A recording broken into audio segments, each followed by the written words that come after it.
eles estavam limpando, né, as redes, recolhendo as redes, porque eles haviam trabalhado a noite inteira e o texto nos diz que eles não haviam pego nada. Eu nunca falei isso para vocês, por isso que eu falei que eu nunca preguei isso, porque eu nunca falei, eu já ouvi isso lá em 97 e estou repetindo isso hoje. Pedro, Tiago e João, eles eram sócios de uma pequena empresa de pesca. Está no texto isso. E eles estavam ali, depois de uma noite de trabalho, limpando os materiais deles. E Jesus chega, ele já era conhecido porque fala que a multidão comprimia Jesus para ouvir a palavra de Deus. E eu acho interessante que nós estamos aqui numa pequena multidão e nós viemos aqui para ouvir a palavra de Deus. E quando a gente sabe que Jesus está num lugar, a gente faz justamente isso. A gente vai para aquele lugar para ouvir a palavra de Deus, porque a palavra de Deus, ela é alimento. A palavra de Deus, ela traz fortalecimento, ela traz fé, ela traz esperança, ela renova, né, a nossa confiança. O apóstolo Paulo vai falar que a fé vem por ouvir e ouvir a palavra de Deus.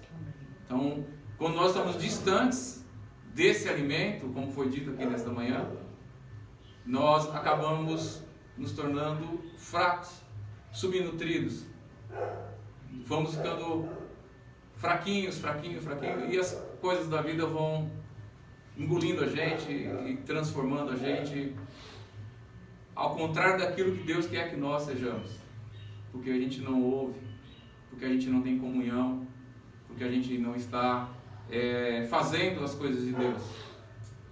Você vai ver lá, aqui em Lucas mesmo, capítulo 2, que Jesus fala, quando ele é menino ainda, ele está no templo, e Maria e José perdem Jesus no templo, ele fica 2 dias perdido, eles viajam, eles têm que retornar para encontrar com Jesus, e ele fala, você não sabe que eu tinha que estar na casa do meu pai, fazendo as coisas do meu pai? Então, fazer as coisas de Deus é muito importante na vida da gente, e a gente acaba abandonando essas coisas nesse egoísmo. A gente também acaba entrando no egoísmo. Eu tenho que cuidar de mim, eu tenho que conquistar, eu tenho que ter, eu tenho que fazer, eu tenho que pensar no meu futuro, mas aquilo que o próprio Deus falou para aquele homem insensato: tolo, essa noite pedirão a tua alma. Nós não sabemos o dia do amanhã, não sabemos, e nós temos que juntar os tesouros da gente no céu.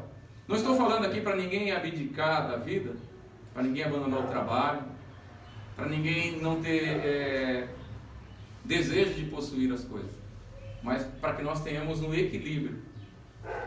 O cristianismo, o ensinamento de Jesus nos ensina a termos equilíbrio na vida. A César o que é de César e a Deus o que é de Deus. Mas muitas vezes a gente fica focado muito naquilo que é de César. A gente fica lutando, batalhando muito aquilo que é de César. E esquecemos que a nossa passagem aqui é curta. Vocês já perceberam que o ano já está acabando? Esses dias eu estava comemorando o Natal. Daqui a pouco eu estou comemorando o Natal de novo. A vida é curta, a nossa passagem aqui é curta. E o nosso tesouro tem que ser juntado no céu também. E nós não damos valores às pequenas coisas.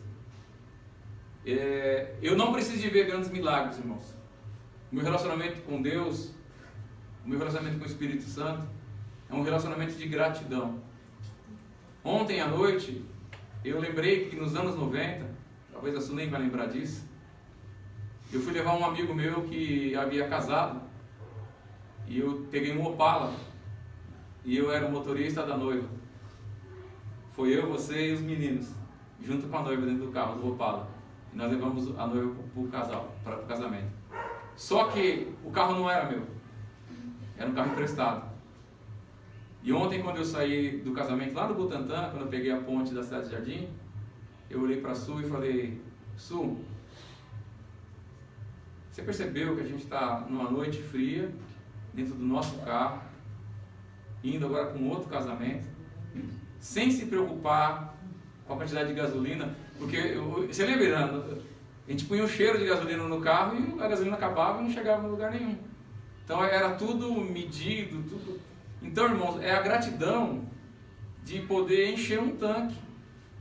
É a gratidão de poder deslocar de um lugar para o outro. é a gratidão de ter um automóvel. Nada sobrenatural, mas saber que Deus está com a gente, que Deus está cuidando da gente, que Deus está cuidando da gente nas coisas simples. E Deus começou a me ensinar a observar as coisas simples. Vocês sabem que eu estou fazendo a hora extra aqui na Terra. Porque em agosto, 21 de agosto do ano 2000, era para eu ter partido. E eu fiquei 12 dias internado. Também fiquei 5 dias sem comer, enfim. E quando eu saí do HC, do Hospital das Clínicas, as árvores eram lindas, o céu era lindo, os pássaros eram lindos, as pessoas eram maravilhosas, tudo era lindo. E eu passei a olhar para a vida de uma outra forma. Eu passei a valorizar mais a vida, mais as coisas, mais as pessoas. Mas não precisa da gente passar por uma experiência tão ruim que eu passei para a gente ter essa sensibilidade, para a gente poder observar essas coisas dele. E atender esse chamado, onde as águas são mais profundas. É para lá que o Senhor quer nos levar, para águas mais profundas. Porque senão a gente fica igual crianças. Lembra, né, aqui em São Paulo tem aquela campanha do Corpo de Bombeiro, né? A água no umbigo é sinal de perigo. E a gente está sempre brincando ali como criança, na beirada ali da praia, ali na beirada e tal. E o Senhor quer esse envolvimento mais profundo. Ele quer que a gente vá mais adiante. Que a gente saia da nossa zona de conforto. Amanhã à noite eu pesco de novo, quem sabe dá certo. Não, mas Ele quer agir nas impossibilidades, irmãos. Porque a gente vê no texto que mesmo Pedro contestando, ele fala: é debaixo da tua palavra, Senhor, que nós vamos lançar a rede. E eu lembrei ainda há pouco do profeta Ezequiel, até falei para o Irã, eu vou só lembrar um capítulo, é o 47. O profeta Ezequiel, o Senhor falou para ele assim: vai que eu vou te levar para as águas mais profundas. E diz que ele pisou nas águas e as águas davam no artelho, né, que é o tornozelo, né? As águas davam no tornozelo. Aí diz que o anjo mediu mais alguns côvados e falou assim: vai um pouco mais. E as águas foram até o joelho. Mediu de novo, vai um pouco mais. Aí na Bíblia fala o lombo, né? O lombo seria o quadril aqui, né? E até o quadril. Aí mandou um pouco mais. Aí falou que as águas eram tão profundas que era necessário nadar. Então é isso que Deus muitas vezes quer da gente, irmãos. Não é a gente ficar sentado numa cadeira de igreja, achando que estamos salvos, igual o passarinho no ninho com a boca aberta, esperando que a mãezinha venha pôr o pãozinho na boca da gente. O Senhor chama a gente para águas mais profundas. Nós temos possibilidades, como foi dito aqui pela Fernanda, de virmos nos cultos de quarta-feira, participar da oração. Mas eu vou lá orar é tão chato. Você não sabe a bênção que é a oração, irmãos. Nós estávamos aqui, eu falo da forma tranquila, eu fiquei indignado com o cavalo caramelo sobre o telhado. E era uma quarta-feira, e eu vim aqui e eu falei com os irmãos. Eu fiquei triste em ver o cavalo daquele jeito. E no outro dia o grupo de resgate foi lá, e nós oramos aqui. E eu falei para Deus: Senhor, eu estou revoltado, eu estou triste em ver aquele cavalo daquele jeito. E no dia o grupo de resgate foi lá e tirou o cavalo de lá. Porque Deus ouve a oração, viu, irmão? A gente não crê, mas Deus ouve a oração. Tá? Eu fui resolver um problema, eu estava falando com os irmãos, o Rodrigo e com o Irã, e dependendo do desenrolar das coisas, a coisa ia entornar para o meu lado. Eu podia até levar uns tiros lá onde eu fui. E para completar, a Sueli sabia que eu tinha contado para ela, ela teve um sonho que ela tinha tomado um monte de tiro. Eu falei: pronto, quem vai tomar um monte de tiro sou eu. Mas eu tinha que ir fazer o que eu ia fazer. E aí eu fui. E aí Deus enviou um louquinho, um doidinho. E ele me contou tudo o que eu queria saber. E quando eu estava indo, eu fui orando, eu falei: Senhor, se eu tiver em brecha, em pecado, me perdoa a minha vida, que se eu não voltar de lá, que o Senhor receba a minha alma nas tuas mãos, e o Senhor me guarde, me abençoe e tal. Mas eu não estou indo lá para arrumar confusão, eu estou indo lá para tentar resolver um problema. Seu acampe os seus anjos ao meu redor e tal. Eu estava lá e chegou um doidinho. Oi, boa tarde, tudo bem? Tudo bom. O senhor quer saber o quê? Isso aqui é. Contou toda a história. Eu falei, obrigado. Então Deus, irmãos, Ele ouve a oração ainda. Não é algo sobrenatural. Coisa simples. De enviar um doidinho e o doidinho falar que eu queria ouvir. Coisa simples de eu orar por um cavalo que está no telhado e ele mandar os bombeiros tirar o cavalo de lá. Coisa simples, irmãos. Mas a gente tem que ter esse envolvimento. O Senhor quer nos levar para águas mais profundas. Quer nos dar experiências maiores do que aquilo que nós vivemos. Então Pedro, ele fala, não adianta, mas é no sobrenatural de Deus que Deus trabalha. Porque a noite não deu peixe nenhum, que era o normal de dar. Mas diante da palavra do Senhor, é durante o dia no mar, o sol a pino, que ele joga a rede e ele tira dali uma grande quantidade de peixe. Ao ponto que o barco começa a ir a pique, a afundar. Tamanho é o peso. E quando a gente descobre muitas vezes, eu já ouvi muita gente falando isso, né? E já vi muita gente agindo assim, quando a gente descobre alguma coisa que é legal, que é bom, a gente quer esconder só pra gente. Pedro sinaliza os barcos que estão na beira do lago. Fala, vem cá. Vem ajudar porque tem bênção para todo mundo aqui. E o texto diz que outro barco se aproxima e eles começam a puxar a rede e os dois vão quase a pique, quase que eles afundam. E é isso que Deus quer que nós compartilhemos com as pessoas. Irmãos, as pessoas não têm paz, as pessoas não têm alegria, as pessoas não se sentem gratas. E eu tenho o prazer de falar para vocês, para meus amigos, que eu sinto alegria no meu coração. No Velho Testamento, todos os homens que viram Deus, eles tinham um único sentimento no coração deles: ai de mim, que eu vi o Senhor e eu vou morrer. Então Pedro, naquele momento, pelo Espírito Santo, ele discerniu que ele estava diante do Verbo encarnado. Porque ele não conhecia Jesus ainda. Ele estava sendo selecionado para ser discípulo. E Jesus passava pelo lago ali, olhava para Mateus, olhava para o outro, vem, segue-me, e eles iam seguindo. Então Pedro, nesse momento, estava sendo tirado um véu, e ele teve o entendimento de quem era aquele que deu a ordem para jogar a rede do lado direito, e aquela quantidade de peixe sendo retirada do mar. Somente Deus poderia fazer aquilo. Pedro sabia disso. Ele era um pescador. Eu falei para vocês, ele tinha uma companhia de pesca, junto com Tiago e João. Ele ficava ali, ele vivia naquele lago. E ele sabia que o que estava acontecendo ali era algo sobrenatural. E somente Deus poderia fazer aquilo. E diante dessa situação, ele olha e ele vê que ele é indigno de estar diante do Senhor. Ele pede para o Senhor se afastar dele, porque ele é pecador. Eu não sei se já aconteceu isso com você alguma vez na tua vida. Eu já passei por um momento assim, de eu me sentir indigno de estar diante de Deus, de eu me sentir não preparado para dobrar um joelho, para fazer uma oração, e eu falar: Senhor, me perdoa, eu sou indigno. Eu falei para vocês, em 2020 eu estive em Cartagena, na Colômbia.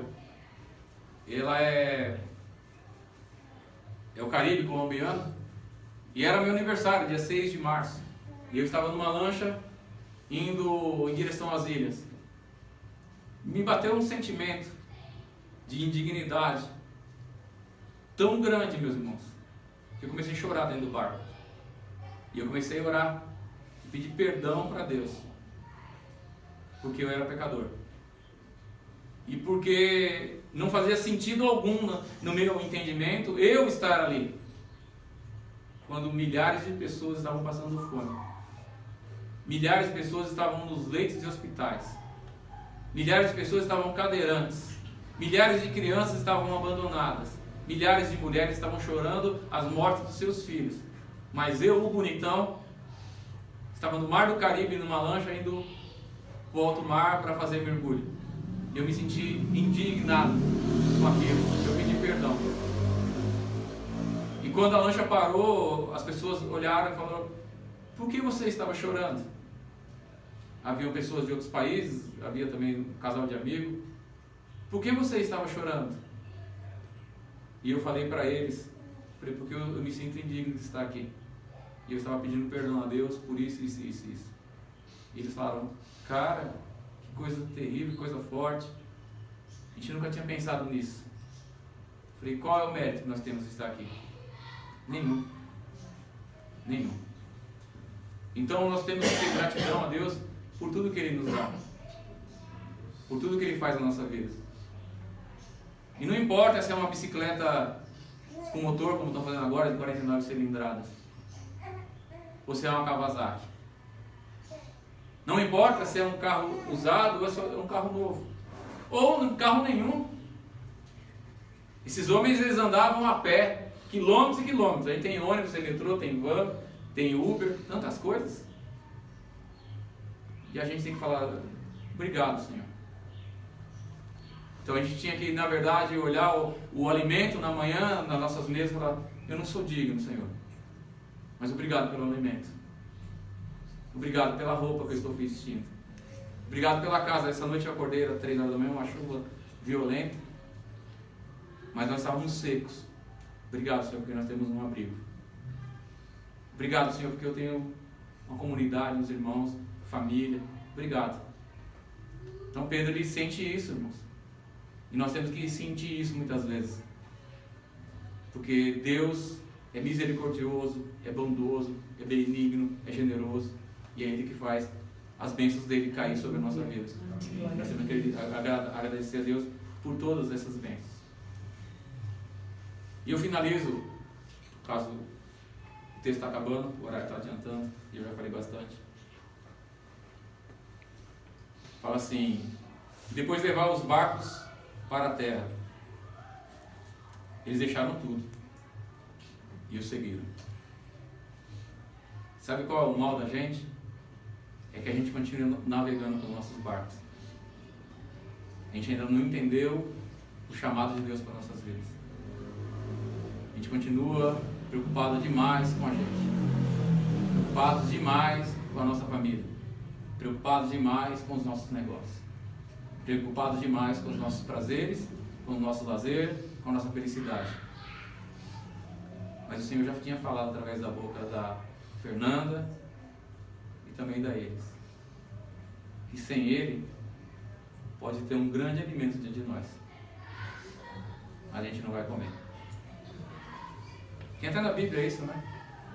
Quando os sírios cercaram Israel, o capitão falou para o profeta Elias: ainda que Deus abra a janela dos céus e coloque alimento sobre nós, isso é impossível, ninguém vai comer. E o profeta falou assim: pois isso vai acontecer amanhã diante dos seus olhos, e você não vai comer, você vai morrer. Se não fosse Deus na nossa vida, nós não seríamos nada. Paulo fala que nós somos vasos de barro, onde Deus vai e deposita a glória dele, a honra dele. Nós temos que ter essa certeza no nosso coração. E muitas vezes temos que tirar o nosso barco do lago, encostar a ele, abandonar e fazer aquilo que o Senhor quer. Precisamos, irmãos. Estamos vivendo tempos difíceis. Precisamos. Eu confesso que esses dois casos desses jovens que chacinaram as famílias deles, a partir do versículo 1, está escrito assim: certa vez, às margens do lago de Genezaré, quando a multidão se comprimia junto a Jesus para ouvir a palavra de Deus, ele viu 2 barcos junto à praia do lago. Os pescadores haviam desembarcado, estavam lavando as redes. Entrando ele num dos barcos, que era o de Simão, pediu-lhe que afastasse um pouco da terra, e assentando-se do barco ensinava as multidões. Quando acabou de falar, disse a Simão: vai mais para dentro do lago, lançai as vossas redes para a pesca.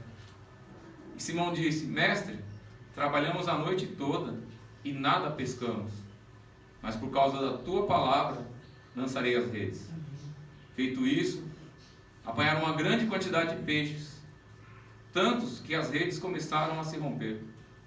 Assinaram então aos companheiros que estavam no outro lado do barco, para virem ajudá-los. E eles foram e encheram ambos os barcos, tanto que quase iam a pique. Ao ver isso, Simão Pedro prostrou-se aos pés de Jesus, dizendo: afasta-te de mim, Senhor, porque eu sou um homem pecador. Pois com a pesca que haviam feito, a admiração tomara conta de todos o que acompanhavam, bem como de Tiago e João, filhos de Zebedeu, que eram sócios de Simão. Jesus disse a Simão: não temas, de agora em diante será pescador de homens. E depois de levar os barcos para a terra, eles deixaram tudo e o seguiram. Pai, no nome do teu Filho Jesus,